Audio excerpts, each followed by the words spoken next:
தந்தை மகன் தூயாவின் பெயராலே ஆமேன். யோவான் எழுதியபடி நம் ஆண்டவராகிய இயேசு கிறிஸ்துவின் திருப்பாடுகள் அதிகாரம் 18 இறைவசனம் 1 முதல் அதிகாரம் 19 இறைவசனம் 42 முடிய. இயேசு தம் சீடர்களோடு கெதரோன் என்னும் நீரோடையை கடந்து சென்றார். அங்கே ஒரு தோட்டம் இருந்தது. தம் சீடர்களோடு இயேசு அதில் நுழைந்தார்.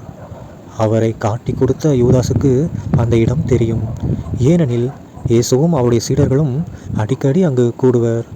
படை பிரிவினரையும் தலைமை குருக்களும் பரிசேயரும் அனுப்பிய காவலர்களையும் கூட்டிக் கொண்டு யூதாசு விளக்குகளோடும் பந்தங்களோடும் படைக்கலங்களோடும் அங்கே வந்தான். தமக்கு நிகழப்போகிற அனைத்தையும் இயேசு அறிந்து அவர்கள் முன் சென்று, யாரை தேடுகிறீர்கள் என்று கேட்டார். அவர்கள் மறுமொழியாக, நாசரேத்து இயேசுவை தேடுகிறோம் என்றார்கள். இயேசு, நான் தான் என்றார். அவரை காட்டிக் கொடுத்த யூதாசும் அவர்களோடு நின்று கொண்டிருந்தான். நான் தான் என்று இயேசு அவர்களிடம் சொன்னதும் அவர்கள் பின்வாங்கி தரையில் விழுந்தார்கள். யாரை தேடுகிறீர்கள் என்று இயேசு மீண்டும் அவர்களிடம் கேட்டார். அவர்கள், நாசரேத்து இயேசுவை தேடுகிறோம் என்றார்கள். இயேசு அவர்களை பார்த்து, நான் தான் என்று உங்களிடம் சொன்னேனே, நீங்கள் என்னை தேடுகிறீர்கள் என்றால் இவர்களை போக விடுங்கள் என்றார்.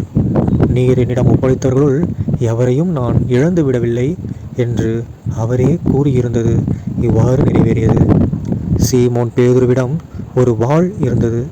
அவர் அதை உருவி தலைமை குருவின் பணியாளரை தாக்கி அவரது வல காதை வெட்டினார். அப்பணியாளரின் பெயர் மால்கு. இயேசு பேதுருவிடம், வாளை உறையில் போடு, தந்தை எனக்கு அளித்த துன்பக் கிண்ணத்திலிருந்து நான் குடிக்காமல் இருப்பேனோ என்றார். படைப்பிரிவினரும் ஆயிரத்தவர் தலைவரும் யூதர்களின் காவலர்களும் இயேசுவை பிடித்து கட்டி முதலில் அவரை அன்னாவிடம் கொண்டு சென்றார்கள். ஏனெனில் அந்த ஆண்டில் தலைமை குருவாய் இருந்த கயபாவுக்கு அவர் மாமனார். இந்த கயபாதான் மக்களுக்காக ஒருவர் மட்டும் இறப்பது நல்லது என்று யூதர்களுக்கு ஆலோசனை கூறியவர். சீமோன் பேதுருவும் மற்றொரு சீடரும் இயேசுவை பின்தொடர்ந்து வந்தனர். அந்த சீடர் தலைமை குருவுக்கு அறிமுகமானவர். ஆகவே இயேசுவுடன் தலைமை குருவின் மாளிகை முற்றத்தில் நுழைந்தார். பேதுரு வெளியே வாயில் அருகே நின்று கொண்டிருந்தார். அப்போது தலைமை குருவுக்கு அறிமுகமாயிருந்த அந்த சீடர் வெளியே வந்து வாயில் காவலரிடம் சொல்லி பேதுருவை உள்ளே கூட்டி சென்றார். வாயில் காவல் செய்த அப்பணிப்பெண் பேதுருவிடம், நீயும் இம்மனிதனுடைய சீடருள் ஒருவன்தானே என்று கேட்டார். பேதுரு, இல்லை என்றார்.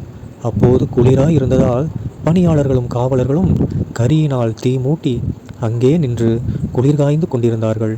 பேதுருவும் சென்று அவர்களோடு நின்று குளிர்காய்ந்து கொண்டிருந்தார். தலைமை குரு இயேசுவின் சீடர்களை பற்றியும் அவருடைய போதனையை பற்றியும் அவரிடம் கேட்டார். இயேசு அவரை பார்த்து, நான் உலகறிய வெளிப்படையாய் பேசினேன். யூதர் அனைவரும் கூடி வரும் தொழுகை கூடங்களிலும் கோவிலிலும் தான் எப்போதும் கற்பித்து வந்தேன். நான் மறைவாக எதையும் பேசியதில்லை. ஏன் என்னிடம் கேட்கிறீர்? நான் பேசியதை கேட்டு கொண்டிருந்தவர்களிடம் கேட்டு பாரும். நான் என்ன சொன்னேன் என அவர்களுக்கு தெரியுமே என்றார். அவர் இப்படி சொன்னதால் அங்கு நின்று கொண்டிருந்த காவலருள் ஒருவர், தலைமை குருவுக்கு இப்படியா பதில் கூறுகிறாய் என்று சொல்லி இயேசுவின் கன்னத்தில் அறைந்தார். இயேசு அவரிடம், நான் தவறாக பேசியிருந்தால் தவறு என்னவென காட்டும். சரியாக பேசியிருந்தால் ஏன் என்னை அடிக்கிறீர் என்று கேட்டார். அதன்பின் அண்ணா அவரை கட்டப்பட்ட நிலையில் தலைமை குரு கயபாவிடம் அனுப்பினார். சீமோன் பேதுரு அங்கு நின்று குளிர்காய்ந்து கொண்டிருந்தார். அப்போது அங்கிருந்தவர்கள் அவரிடம், நீயும் அவனுடைய சீடர்கள் ஒருவன்தானே என்று கேட்டனர். அவர், இல்லை என்று மறுதளித்தார். தலைமை குருவின் பணியாளர்கள் ஒருவர், நான் உன்னை தோட்டத்தில் அவரோடு பார்க்கவில்லையா என்று கேட்டார்.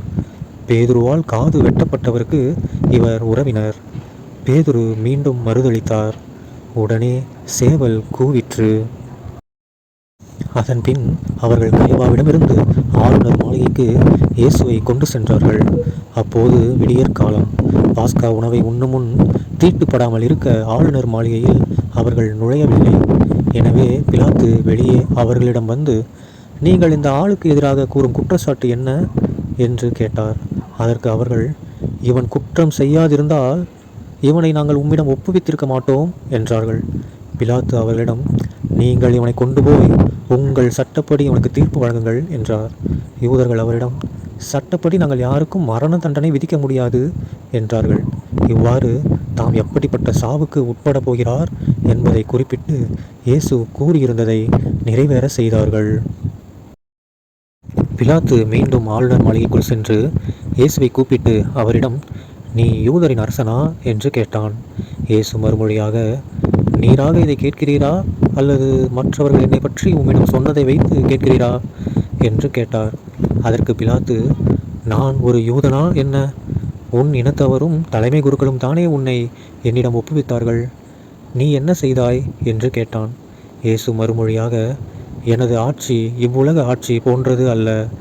அது இவ்வுலக ஆட்சி போன்றதாய் இருந்திருந்தால் நான் யூதர்களிடம் காட்டி கொடுக்கப்படாதவாறு என் காவலர்கள் போராடியிருப்பார்கள். ஆனால் என் ஆட்சி இவ்வுலக ஆட்சி போன்றது அல்ல என்றார். பிலாத்து அவரிடம், அப்படியானால் நீ அரசன்தானோ என்று கேட்டான். அதற்கு இயேசு, அரசன் என்று நீர் சொல்கிறீர். உண்மையை எடுத்துரைப்பதே என் பணி. அதற்காகவே நான் பிறந்தேன். இதற்காகவே உலகிற்கு வந்தேன். உண்மையை சார்ந்தவர் அனைவரும் என் குரலுக்கு செவிசாய்க்கின்றனர் என்றார். பிலாத்து அவரிடம், உண்மையா? அது என்ன என்று கேட்டார். இப்படி கேட்டபின் பிலாத்து மீண்டும் யூதரிடம் சென்று, இவனிடம் நான் குற்றம் ஒன்றும் காணவில்லையே என்றான். மேலும், பாஸ்கா விழாவின் போது உங்கள் விருப்பப்படி ஒரு கைதியை விடுதலை செய்யும் வழக்கம் உண்டே. யூதரின் அரசனாகிய இவனை நான் விடுதலை செய்யட்டுமா? உங்கள் விருப்பம் என்ன என்று கேட்டான். அதற்கு அவர்கள், இவன் வேண்டாம், பரபாவையே விடுதலை செய்யும் என்று மீண்டும் கத்தினார்கள். அந்த பரபா ஒரு கள்வன். பின்னர் பிலாத்து இயேசுவை சாட்டையால் அடிக்க செய்தான். வீரர்கள் ஒரு முள்முடி பின்னி அவர் தலையின் மேல் வைத்து செந்நிற மேலுடையை அவருக்கு அணிவித்தார்கள். அவரிடம் வந்து, யூதரின் அரசே வாழ்க என்று சொல்லி அவருடைய கன்னத்தில் அறைந்தார்கள். பிலாத்து மீண்டும் வெளியே வந்து அவர்களிடம், அவனை நான் உங்கள் முன் வெளியே கூட்டி வருகிறேன், பாருங்கள். அவனிடம் நான் குற்றம் ஒன்றும் காணவில்லை என்பதை அறிந்து கொள்ளுங்கள் என்றான். இயேசு முள்முடியும் செந்நிற மேலுடையும் அணிந்தவராய் வெளியே வந்தார். பிலாத்து அவர்களிடம், இதோ மனிதன் என்றான். அவரை கண்டதும் தலைமை குருக்களும் காவலர்களும், சிலுவையில் அறையும், சிலுவையில் அறையும் என்று கத்தினார்கள். பிலாத்து அவர்களிடம், நீங்களே இவனை கொண்டு போய் சிலுவையில் அறையுங்கள். இவனிடம் குற்றம் இருப்பதாக எனக்கு தெரியவில்லை என்றான். யூதர்கள் அவரை பார்த்து, எங்களுக்கு ஒரு சட்டம் உண்டு, அச்சட்டத்தின்படி இவன் சாக வேண்டும். ஏனெனில் இவன் தன்னையே இறைமகன் என உரிமை கொண்டாடுகிறான் என்றனர். பிலாத்து இதை கேட்டதும் இன்னும் மிகுதியாக அஞ்சினான். அவன் மீண்டும் ஆளுநர் மாளிகைக்கு சென்று இயேசுவிடம், நீ எங்கிருந்து வந்தவன் என்று கேட்டான். ஆனால் இயேசு அவனுக்கு பதில் கூறவில்லை. அப்போது பிலாத்து, என்னோடு பேச மாட்டாயா? உன்னை விடுதலை செய்யவும் எனக்கு அதிகாரம் உண்டு, உன்னை சிலுவையில் அறையவும் எனக்கு அதிகாரம் உண்டு என்பது உனக்கு தெரியாதா என்றான். இயேசு மறுமொழியாக, மேலிருந்து அருளப்படாவிடில் உமக்கு என் மேல் எந்த அதிகாரமும் இராது. ஆகவே என்னை உம்மிடம் ஒப்புவித்தவன்தான் பெரும் பாவம் செய்தவன் என்றார். அது முதல் பிலாத்து அவரை விடுவிக்க வழி தேடினான். ஆனால் யூதர்கள், நீர் இவனை விடுவித்தால் சீசருடைய நண்பராய் இருக்க முடியாது. தம்மையே அரசராக்கி கொள்ளும் எவரும் சீசருக்கு எதிரி என்றார்கள்.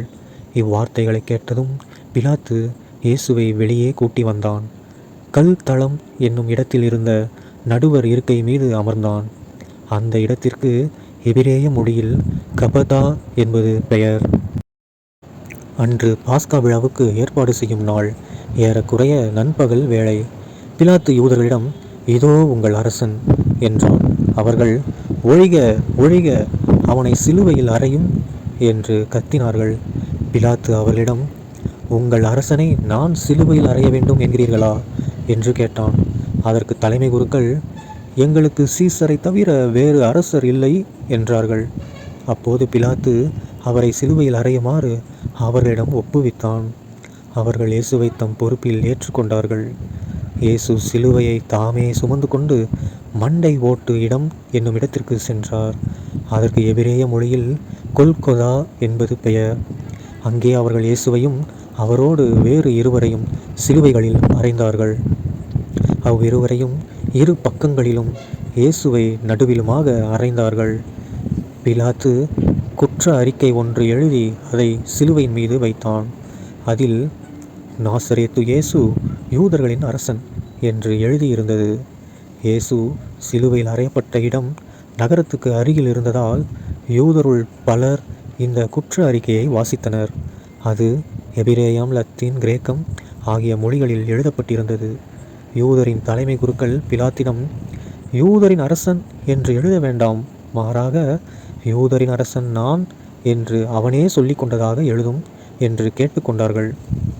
பிலாத்து அவர்களை பார்த்து, நான் எழுதியது எழுதியதே என்றான். இயேசுவை சிலுவையில் அறைந்தபின் படைவீரர் அவருடைய மேல் உடைகளை 4 பாகமாக பிரித்து ஆளுக்கு ஒரு பாகம் எடுத்துக்கொண்டார்கள். அங்கியையும் அவர்களே எடுத்துக்கொண்டனர். அந்த அங்கி மேலிருந்து கீழ் வரை தையலே இல்லாமல் நெய்யப்பட்டிருந்தது. எனவே அவர்கள் ஒருவரை ஒருவர் நோக்கி, அதை கிழிக்க வேண்டாம், அது யாருக்கு கிடைக்கும் என்று பார்க்க சீட்டு குலுக்கி போடுவோம் என்றார்கள். என் ஆடைகளை தங்களுக்குள் பகிர்ந்து என் உடை மீது சீட்டு போட்டார்கள் என்னும் மறைநூல் வாக்கு இவ்வாறு நிறைவேறியது. சிலுவை அருகில் இயேசுவின் தாயும் தாயின் சகோதரியும் குலோப்பாவின் மனைவியுமான மரியாவும் மகதலா மரியாவும் நின்று கொண்டிருந்தனர். இயேசு தம் தாயையும் அருகில் நின்ற தம் அன்பு சீடரையும் கண்டு தம் தாயிடம், அம்மா, இவரே உம் மகன் என்றார். பின்னர் தம் சீடரிடம், இவரே உம் தாய் என்றார். அந்நேரம் முதல் அச்சீடர் அவரை தம் வீட்டில் ஏற்று ஆதரவு அளித்து வந்தார். இதன்பின் அனைத்தும் நிறைவேறிவிட்டது என்பதை அறிந்த இயேசு, தாகமாயிருக்கிறது என்றார். மறைநூலில் எழுதியுள்ளது நிறைவேறவே இவ்வாறு சொன்னார். அங்கே ஒரு பாத்திரம் நிறைய புளித்த திராட்சை ரசம் இருந்தது. அதில் கடற்பஞ்சை நன்கு தோய்த்து ஈசோப்பு தண்டில் பொருத்தி அதை அவர்கள் அவரது வாயில் வைத்தார்கள். அந்த ரசத்தை குடித்ததும் இயேசு, எல்லாம் நிறைவேறிற்று என்று கூறி தலை சாய்த்து ஆவியை ஒப்படைத்தார்.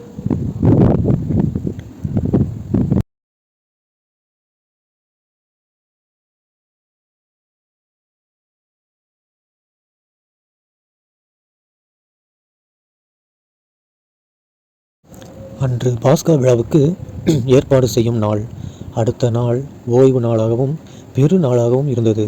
எனவே அன்று சிலுவையில் உடல்கள் தொங்கலாகா என்பதற்காக கால்களை முறித்து சடலங்களை எடுத்து விடுமாறு யூதர்கள் பிலாத்திடம் கேட்டுக்கொண்டார்கள். ஆகவே படைவீரர் வந்து இயேசுவோடு சிலுவையில் அறையப்பட்டிருந்தவருள் ஒருவனுடைய கால்களை முதலில் முறித்தார்கள். பின்னர் மற்றவனுடைய கால்களையும் முறித்தார்கள். பின்பு அவர்கள் இயேசுவிடம் வந்தார்கள். அவர் ஏற்கனவே இறந்து போயிருந்ததைக் கண்டு அவருடைய கால்களை முறிக்கவில்லை. ஆனால் படைவீரருள் ஒருவர் இயேசுவின் விலாவை ஈட்டியால் குத்தினார். உடனே இரத்தமும் தண்ணீரும் வடிந்தன. இதை நேரில் கண்டவரே இதற்கு சாட்சி. அவரது சான்று உண்மையானதே. அவர் உண்மையையே கூறுகிறார் என்பது அவருக்கு தெரியும். நீங்களும் நம்ப வேண்டும் என்பதற்காகவே அவர் இதை கூறுகிறார். எந்த எலும்பும் முறிபடாது என்னும் மறைநூல் வாக்கு இவ்வாறு நிறைவேறியது. மேலும் தாங்கள் ஊடுருவ குத்தியவரை உற்று நோக்குவார்கள் என்றும் மறைநூல் கூறுகிறது. அரிமத்தியா ஊரை சேர்ந்த யோசேப்பு என்பவர் இயேசுவின் சீடர்களுள் ஒருவர். யூதருக்கு அஞ்சியதால் தம்மை சீடர் என்று வெளிப்படையாக காட்டிக்கொள்ளாதவர். அவர் இயேசுவின் உடலை எடுத்துக்கொண்டு போக பிலாத்திடம் அனுமதி கேட்டார். பிலாத்தும் அனுமதி கொடுத்தான். யோசேப்பு வந்து இயேசுவின் சடலத்தை எடுத்துக்கொண்டு போனார். முன்பு ஒரு முறை இரவில் இயேசுவிடம் வந்த நிக்கதேம் என்பவரும் அங்கு வந்து சேர்ந்தார். அவர் வெள்ளை போலமும் சந்தனத்தூளும் கலந்து ஏறக்குறைய 30 கிலோகிராம் கொண்டு வந்தார். அவர்கள் இயேசுவின் உடலை எடுத்து யூத அடக்க முறைப்படி நறுமண பொருட்களுடன் துணிகளால் சுற்றி கட்டினார்கள். அவர் சிலுவையில் அறையப்பட்டிருந்த இடத்தில் ஒரு தோட்டம் இருந்தது. அங்கே புதிய கல்லறை ஒன்று இருந்தது. அதில் அதுவரை யாரும் அடக்கம் செய்யப்படவில்லை. அன்று பாஸ்கா விழாவுக்கு ஆயத்த நாளாய் இருந்ததாலும் அக்கல்லறை அருகில் இருந்ததாலும் அவர்கள் இயேசுவை அதில் அடக்கம் செய்தார்கள். அன்பார்ந்த சகோதர சகோதரிகளே, இன்று ஏப்ரல் மாதம் 18ஆம் தேதி 2025 புனித வெள்ளி. இன்று நாம இயேசுவினுடைய பாடுகள வந்து பயங்கரமா நினைவு கூர போறோம். ஓகேங்களா? இத்தன நாளும் நினைவு கூர்ந்துட்டு தான் இருந்தோம். ஆனா, இன்றைய நாளிலும் நாம பயங்கரமா நினைவு கூர போறோம். ஓகேங்களா? ஏசப்பா நமக்காக தன் உயிரையே குடுத்துருக்காரு. இன்று நாள் நாம சிலுவ பாதைய அட்டெண்ட் பண்ணுவோம். சிலுவ பாதையில இருக்கிற 14 ஸ்தலங்களிலயும் நம்ம பயங்கரமா உருக்கத்துடன் வேண்டிக்குவோம். சரிங்களா? அது மட்டும் இல்லாம இன்னைக்கு ஈவினிங் வந்து பார்த்தீங்கன்னா, ஆணி கொண்ட காயங்கள நம்ம முத்தி செய்ற நேரம். அதுலயும் போய் என்ன பண்ணணும் எல்லாரும், பயபக்தியோட ஆண்டவருடைய காயங்களுக்கு நம்ம முத்தி செய்து, அவர் நமக்காக பெற்ற கஷ்டத்துக்கு நாம அன்பு முத்தங்களால கொஞ்சம் ஆறுதல் படுத்துவோம். ஆண்டவரே, யூதாஸ் முத்தமிட்டு காட்டிக் குடுத்தான். ஆனா நான் அப்படி பண்ண மாட்டேன் அப்படின்னு சொல்லி நாம நம்முடைய முத்தத்தினால ஏசப்பாவினுடைய கஷ்டங்களை போக்க முயற்சி செய்வோம். தந்தை, மகன், தூய ஆவியின் பெயராலே ஆமென். இயேசுவுக்கே புகழ், இயேசுவுக்கே நன்றி, மரியே வாழ்க, இயேசுவின் ரத்தம் ஜெயம். அல்லேலூயா, பிரைஸ் த லார்ட்.